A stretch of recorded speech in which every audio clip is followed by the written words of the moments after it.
Good morning. This is Pigsy Lamb, and it's not actually my real name. It's just something I got used to using as a pseudo name. So yeah, that's why I use it. It doesn't really, I wouldn't have to use it. It just generally ties in with the videos. Or my secret conspiracy name. So yeah, or I'm online gaming with that name, so that's really the reason why. I think people ask sometimes, and then they also ask about the lamb and the pigs in the lamb part of it, and that comes from a computer game. But one that was banned for a bit,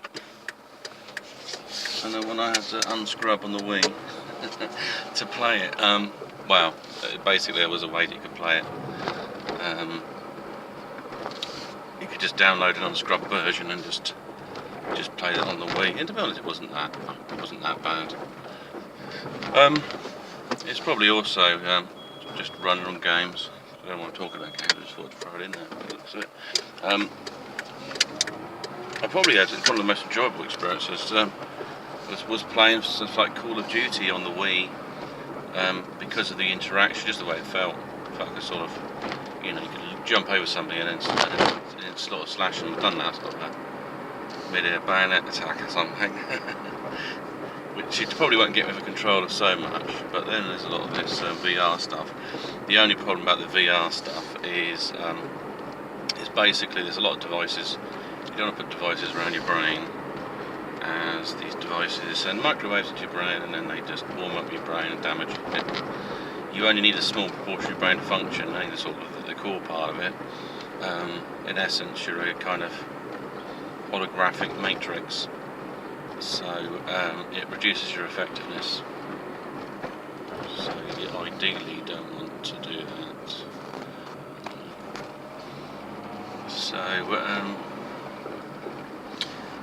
So yeah, that's the big problem with things, is that you get poison coated candies, which isn't so good.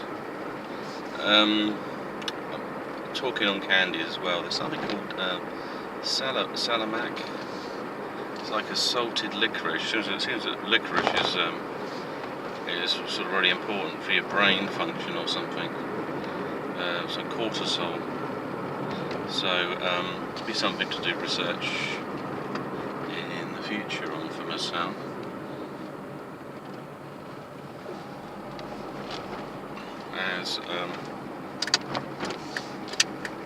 As I make my potions and elixirs.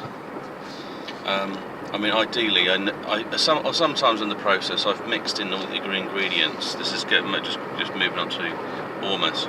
I've mixed in the ingredients to make ORMUS and into the process, and then I've cooked it up. And it's done some quite interesting things, but the only problem with that is that it might take away from the actual making of the ORMUS itself. So it may be better to do it in a reverse kind of way, like add them afterwards, and then you could either put them into the washing process or wash it and then put them into the process later. Depends if you're using the alkaline works in your favour, depending on what you're making. But that's a part of an alchemist, isn't it? You just get in there and just play around a bit and different batch samples. And when you get a good sample, you just make a note of it though. As we switch on to scientists, a scientist really is an individual who experiments, and by his results, his conclusions, that's his science.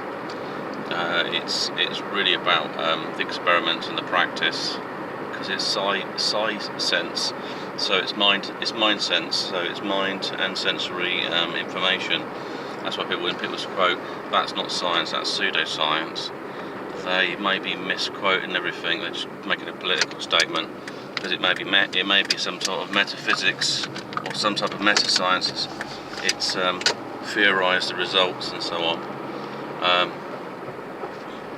based on other information. So it could be, or maybe it's something that can be the effects can be partially viewed, but the cause of it not fully understood, like gravity or something. It's beyond us at one level, or electricity is more complicated than just these electrons. We get given a short answer which is incorrect, just one to shut us up. They say that the electrons travel through the wire, and they don't, they travel around the wire. And that's why you get different forms of electricity, like DC and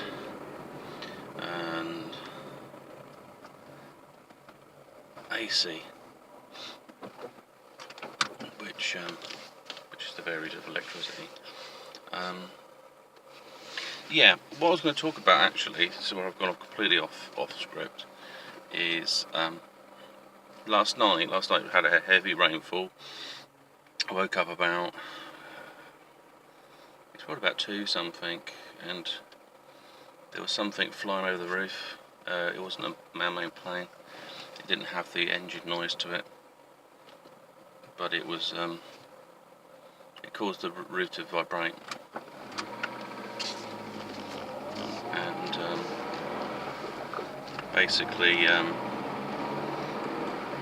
it was kind of a noise that reminded me of, not as the train, like when a train passes you, the noise that the carriages make, opposed to what the front of it will make. It's like, I just heard it's like, and the roof was vibrating, and it was too quiet, but it felt so very close.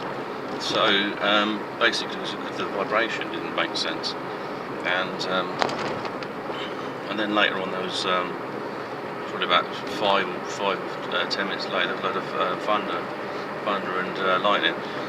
They do say about some of these type of ET crafts, so they could be extraterrestrial, they could be from this planet, who knows, or a different dimension, but it's just a point of reference. So that these crafts will either use to travel different dimensions, but they also recharge of things like lightning and things like the sun, volcanoes, and there's lots of talk about basically these giant ships in our orbit, some planetoid or exoplanets, and what their actual role is.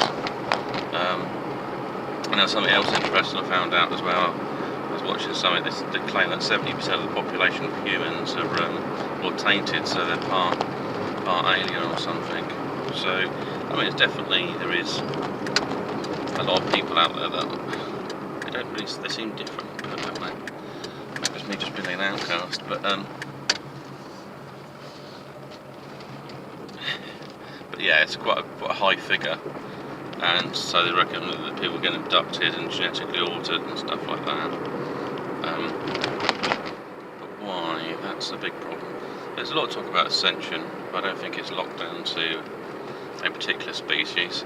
Basically, if you couldn't survive on Earth, you'd just die. Most of the beings are in tune with the electromagnetic frequency, and then there's the idea that some code's released or some genetic change takes place. So we'd have to find out nearer the time, but there's certainly a lot going on. Anyway, this is Pigsy signing off.